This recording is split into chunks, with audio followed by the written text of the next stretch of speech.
გამარჯობა, რადიო მედიის დღის არხის ფორმატში განვაგრძობთ მუშაობას და ჩვენ ახლა მიმდინარე პოლიტიკურ მოვლენებზე სასაუბრობთ რადიო მედიის სტუდიაში. ერთიანი ნეიტრალური საქართველოს ერთ-ერთ დამფუძნებელს ანალიტიკოს ბატონ ლევან ნიკოლაშვილს მასპინძლობთ. გამარჯობა. გამარჯობა. მადლობა სტუმრობისთვის. მადლობა მოწვევისთვის. ბატონ ლევან, ლოგიკურია რომ თქვენთან საუბარიც უნდა დავიწყოთ გენერალური პროკურორის იმ განცხადებით, რომლის საფუძველზეც მიხეილ სააკაშვილს, ნიკა გვარამიას, ნიკანორ მელიას, გიორგი ვაშაძეს, ზურაბ ჯაფარიძის, ელინო ხოშტარიას, ხაზარაზის, მამუკას და ბადრი ჯაფარიძის მიმართ ცისხლის სამართლებრივი დევნა დაიწყო. როგორ აფასებთ ამ განცხადებას და როგორ ფიქრობთ, რა გავლენას მოახდენს ეს ჩვენთან არსებულ პოლიტიკურ დადებითად ვაფასებ, ერთ უბრალოდ მიზეზიდან გამომდინარე, რომ ყველა სურვილი არის, რომ ეს ქვეყანა იყოს სამართლებრივი სახელმწიფო, დამნაშავეს შესაბამისად მიიღოს პასუხი და კანონის მიხედვით ის იყოს სწორედ ისე, როგორც მას შეეფერება და ადამიანები თავდადien დაცულებად. ეხლა რა ჩვენ მოვისმინეთ პროკურატურის მხრიდან, ჩვენ საჩელი ქონდა შეტანილი პროკურატურაში ნეიტრალურ მოძრაობას გულისხმობ, სწორედ ამ უხლოდთან დაკავშირებით, სწორედ ამ ადამიანებთან დაკავშირებით იმის თაობაზე, რომ ეს ადამიანები ახორციელებდნენ საბოტაჟს ქვეყნის წინააღმდეგ, ახორციელებდნენ და მუშაობდნენ უცხო ქვეყნის სამსახურების სასარგებლოდ, ღებულობდნენ მონაწილეობას აქციების დაფინანსებაში, სხვადასხვა ატრიბუტიკის შესყიდვაში. თუ ვარცდები თქვენი მსგავსი სარჩელი ასევე უკავშირდებოდა 2012 წლამდე პერიოდსაც. ბატონო. ეხლა უყურეთ რა შეასაქმე.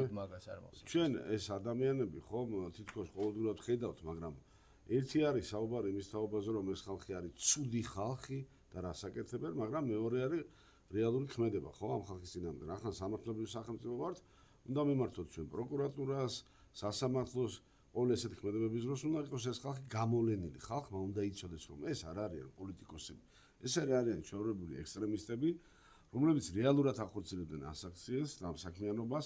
დავიწყოთ თუნდაც იქიდან, რომ მოლოტოვის კოქტეილებს ესრულდნენ სამართლებრივებს, ანგრევდნენ შენობებს. ახლა ბოლო მოვლენებით შეგვიძლია გავიხსენოთ, ხო, 4 ოქტომბრის ამბები, როგორ გადავიდნენ პირდაპირ ქმედებებზე და ყველა იძახოდა, რომ 4 ოქტომბერს დაასრულებდა ხელისუფლებას, მაგრამ ვერ დაასრულეს და შემდეგ ხომ შეიმალნენ სოროებში პირდაპირ შეგვიძლია თქვა ამის თაობაზე და იძახოდა, რომ არა, მე არა ვარ ამ საქმეში გარეული. ეს ხო ამ ტიპის ადამიანები, მათ არ გააჩნიათ ას პოლიტიკური სემამაცე, არ ჩვეულებრივი ვაჟკაცობა, არ ჩვეულებრივი ადამიანობა, ვინაიდან ყველა ეს ადამიანები სახელმწიფოწინააღმდეგ იბრძვიან და სახელმწიფო რა არის?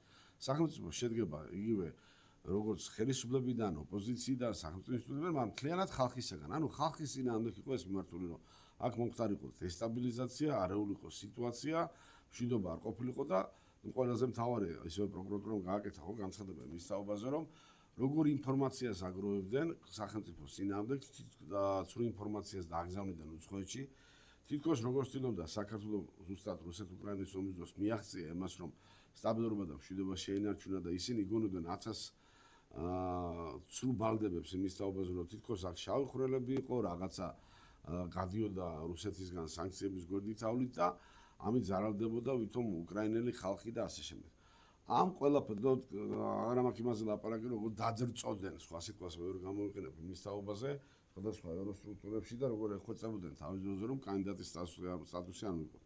ჩვენ ხო ნახეთ ახლა თუნდაც ბოლო ანგარიში რაც გამოაქვეყნა, ხო გამოვიდა ესე იგი კაია კალასი და ქალბატონი მარტაკოსი და რაები ლაპარაკეს ხო საქართველოს. აი შეურაცხყოფა თუ რამე არსებობს უცხო ქვეყნიდან, ეს იყო რეალურად შეურაცხყოფა ქვეყანაზე, სახელმწიფოზე და ხალხზე, რომ პირდაპირ გვეუბნებოდნენ, რომ თეთრზე არის შავი, შავზე გვეუბნებოდნენ, რომ თეთრი, თითქოს ესე იგი საქართველოს ვერ ასრულებს რაღაც ვალდებულებას ევროკავშირთან დაკავშირებით, სამაგიეროდ გაცილებით წინ არის უკრაინა და რუსეთი. ელემენტარულად გავიღვიძოთ რა თუ იმეს ძინავს და ვერ უყურებს სიტუაციას, მაპატიეთ ესეთი გამოთქვისათვის, ხომ უკრაინა არის საომარ მოქმედებებში რუსეთთან. დღეს ხვალ როგორ იქნება თუნდაც ერთ-ერთი სტრატეგიული ქალაქის მდგომარეობა, ხო პოკროვსკაიაზე მაქვს ლაპარაკი, კაცმარიცის და თურმე ამ დროს ვიღაცები იქ შედან და იმ ქვეყნის დაცვაზე, ქალაქის გადარჩენაზე კი არ ფიქრობენ, არა ფიქრობენ იმაზე, რომ რეფორმა როგორ გაატარონ LGBT საკითხებთან დაკავშირებით. ეს ხო სრული სისულელია. წარმოიდგინეთ ახლა იქ როგორი სიტუაცია დღეს სხვათა შორის მე მგონი რადიო იმედის საშუალებით მოვისმინე ინფორმაცია, რომ ანჯელინა ჯოლი არის ჩასული რაღაც კეთილინების ელცა ჩასული ხერსონში, მოინახულა ბავშვები, ავადმყოფები და ასე შემდეგ. მერთმა დაგვიფაროს, წარმოიდგინეთ ხა რომელი ჯობდა ჩვენთვის, რომ ანჯელინა ჯოლი ჩამოვიდეს საქართველოში და ჩვენი ავადმყოფები მოინახულოს თუ საერთოდ არ ჩამოვიდეს არავინ და ჩვენმა ავადმყოფებმა განაგრძო მკურნალობა მშვიდობიან გარემოში და მისი დაცვის წევრიც კი დააკავეს უცბად მობილიზაციის სამსახურმა და გააქანეს ფრონტის ხაზზე. რა მდგომარეობა უკრაინაში და ვიღაცა იქიდან ევროკავშირიდან გვეუბნება რომ რეფორმები იმ დონეზე არიან, ესე იგი აქტუალური რომ მეტი არ შეიძლება. ეს არის თვალებში ნაცრის შეყრა. პირდაპირ გვეუბნება რომ თქვენი ევროკავშირში არ მიგიღებთ. არ მიგიღებთ იმიტომ რომ თქვენ გაქვთ ასე ვთქვათ LGBT პროპაგანდის საწინააღმდეგო კანონი. თქვენ გაქვთ და ერთი ვინმე გამახსენოს რა, ამ კანონის მიხედვით, ოჯახური სიწმინდის კანონის მიხედვით, რომელი LGBT თემის წარმომადგენელი დაიჩაგრა ისე საქართველოში, რომ მის ცხოვრება გახდა აუტანელი. არიან, იყვნენ, ალბათ იქნებიან კიდევაც, მე მომწონს თუ არა, ამაზე არ არის აქ ლაპარაკი და ვერავითარ დაჩაგრულებას ისინი ვერ ძნობენ. ახლა თუ ფართო დროშა ვერ გაშალეს რუსთაველზე, მაპატიეთ რა. არ არის ეს ქვეყანა იმისათვის, რომ პროპაგანდა ესე იყოს მათ მიერ წარმოდგენილი. ან მითხარით, რას ნიშნავს ეს, რომ ესე იგი თუმე ნებისმიერ ქვეყანას შეუძლია რომ გამჭვირვალობის კანონი კონდეს და აფიქსიროს უცხო ქვეყანასთან რა თანხა შემოდის, რა ხმარდება და როგორ ხმარდება და საქართველოს არ აქვს თუმე ამის უფლება, ვინაიდან ამით გამო ბრაზდებიან ევროსტრუქტურებში. ესე იგი შეუძლია დაფინანსება მიცენ ვიღაც NGO სექტორს, მე ამ NGO სექტორის წარმომადგენლებმა თუმე უნდა შეიძინონ მოლეკულის კოქტეილები, აინწინაღები, სხვადასხვა საწამლავი ნივთიერებები ქვეყნის წინააღმდეგ, ქვეყანას უსვამენ ეხლას და არა თქვათ მთავრობას და ხელისუფლებას. ძალიან პარლამენტს რო შენ მოლოტოვის კოქტეილის ესვრი და ქვებს უშენ საღამოხას როცა იქ არავინ არ არის, შენ ხელისუფლებას კი არ ებრძვი. ქვეყანას ებრძვი რეალურად. ქუჩას რო კეტავს ვიღაცა და მე მეუნებიან იმის თაობაზე რომ უიმე პედაგოგი დაიჭირეს, უიმე ჟურნალისტი დაიჭირეს. ვისთვის დაიჭირეს? ვინ არის, ვინ მიცა პედაგოგს, ექიმს, ჟურნალისტს იმის უფლება რომ სხვა 1000 ჟურნალისტი, სხვა 1000 პედაგოგი, სხვა 1000 თქვათ ექიმს შეუშალოს ხელი გადაადგილებაში, ხომ? მაგრამ ეს არის დაფინანსებული. და ესე დაფინანსებაზე გვეუბნებიან რომ თქვენ არ აგაქვთ უფლება რომ ესეთ შეკითხვები გაგიშვათ. ანუ თლიანობაში ძალიან მოკლედ რო შევაჯამო ის რასაც საუბრობდი, რა გამოდის? ევროკავშირი გვეუბნება თქვენ არ მიგიღებთ. ჩვენ ვართ რაღაც ხვეწნის რეჟიმში გადასულები, რომ იცით რა, კიდევ ერთხელ დაფიქრდით, დაგველაპარაკეთ. არ უნდათ და ნუ უნდათ, არ ჩვენ არ გვინდა. რა გვესაქმება ჩვენ საერთოდ ისეთ ევროკავშირში, რომლის ღირებულებები აბსოლუტურად შესული არის. ვიცი, ჩდება კითხვა საზოგადოებაში, რომ აი ძალიან დიდი ნაწილი ხარს უჭერდა თავის დროზე ევროკავშირში, თქვათ ნატოში ინტეგრაციას. კი ბატონო, უჭერდით ამას ხმას. მეც ვიყავი ერთ-ერთი ვინც ფიქრობდი, რომ დასავლეთი იყო, მაშინ რაც საბჭოთა კავშირი დაიშალა და დამოუკიდებელი ქვეყანა გავხდით, ჩვენი გადარჩენის ერთ-ერთი გზა. მაგრამ მეც და თქვენს და ბევრი საღად მოაზროვნე ადამიანი ფიქრობდა იმას, რომ ეს იყო ის სტრუქტურები, რომელსაც გააჩნდა ის ღირებულები, რაც ჩვენ მოგწონდა, მაგრამ დღეს სიტუაცია სხვანაირი არის.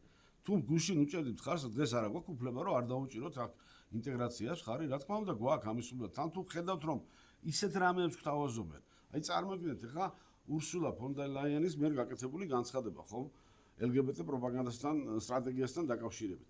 ესე იგი, არასრულწლოვანი ბავშვის სქესის გადაკეთების უფლება აქვს, ისე რომ შობლებს არ აქვს ჩაერიოს ამ საქმეში და პლუს ამას ემთხვევა ისიც რომ თუ კი ის ჩაერევა დაჯარიმდება და ეს უნდა გახდეს ვალდებულება ევროკავშირის წევრებისათვის.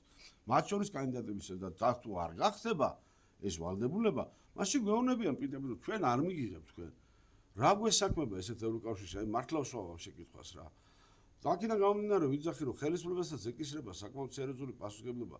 უნდა მორჩეს ეს ევროილუზია იმის თაობაზე, რომ 30 წელს იქნება თუ 35 წელს ჩვენ შეიძლება მაინც მიგვიღონ. არ მიგვიღებენ და ნუ მიგვიღებენ. ჩვენი გზა გვაქვს და ამ გზით უნდა გავნაგზოთ ქვეყანაში ცხოვრება. ბატონო ლევან, თქვენ წარმოადგენთ საზოგადოებას ერთიანი ნეიტრალური საქართველო, რომელიც საზოგადოების ფორმატში არაერთი განცხადებით გამოირჩეოდა და ძალიან აქტიური იყო.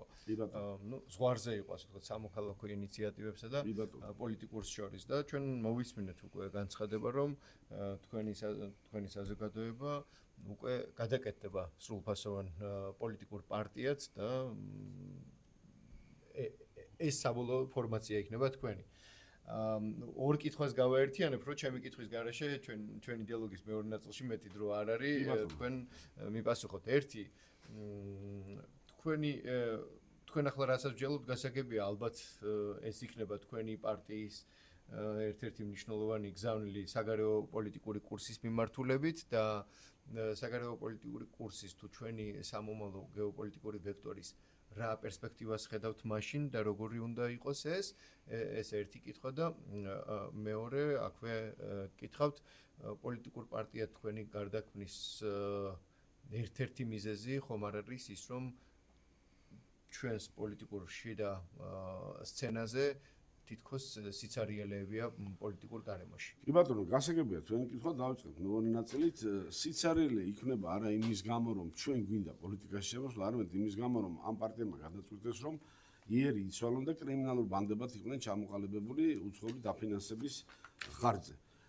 და რა თქმა უნდა, თუ ვიღაცა რაღაცას აშავებს, ის დანაშაული უნდა იყოს აღკვეთილი. ხა პოლიტიკოსის მანტია შემოისხავს ის თუ ჯადოქრის თუ ვიღაცის ამას მნიშვნელობა არ აქვს. გულისხმობ თუ რესურსი არის ამ ნიშისათვისებაც საუკეთესოა, ხო? რაც შეეხება იმას, რომ ჩვენ რატომ გვინდა და რისთვის გვინდა პოლიტიკაში მოსვლა, მოდით გავიხსენოთ ძალიან მარტივი ჭეშმარიტება, შევეცდები რომ ძალიან მოკლედ ვთქვა, რომ დღესდღეობით ოპოზიციური პარტია, ოპოზიციონერობა უკვე გაგებული და ახმული არის ხალხში რაღაცა ცუდად. ვინაიდან ეს ადამიანები არიან ან ექსტრემისტებად წარმოადგენლნი, ან დეგენერატებად მაპატიეთ გამოთქვამს, მაგრამ ზუსტად ესე არის, ხო? ან ქვასისვლიან, ან არჩევნებში აღებულობენ მონაწილეობას. პარტია რო არჩევნებში აღებულობს მონაწილეობას და რეალურად ხელისუფლებას ვერანაირად ვერ აკრიტიკებს, გარდა იმისა, რომ თქვას, რომ შენ ხარ ცუდი, ის პარტია არ არის. ჩვენ ფიქრობთ, რომ ხელისუფლება უნდა ბევრი რაღაცეები არის, რასაც ხელისუფლებას ვეთანხმებით, მათ კურსს ვეთანხმებით, მშვიდობა, სტაბილურობა, ქვეყნის ეკონომიკური განვითარება, მაგრამ არის რაღაცეები, აი ისე ვახსენე, ევროილუზიაში ყოფნა, ეს ყოველად მიუღებელი არის ჩვენთვის, რაც ჩვენ უნდა გავაკრიტიკოთ ხელისუფლება და უნდა უთხრათ ის, რომ თუ კი ისინი ფიქრობენ რაღაცას ესე, ჩვენ ფიქრობთ სხვანაირად. და ის სხვანაირად, რასაც ფიქრობთ, უნდა იყოს არგუმენტირებული და უკეთესი პროგრამით შეთავაზებული. ეს არის ოპოზიციის ერთ-ერთი მთავარი დანიშნულება, ხო? სხვანაირად არაფერი არ გამო.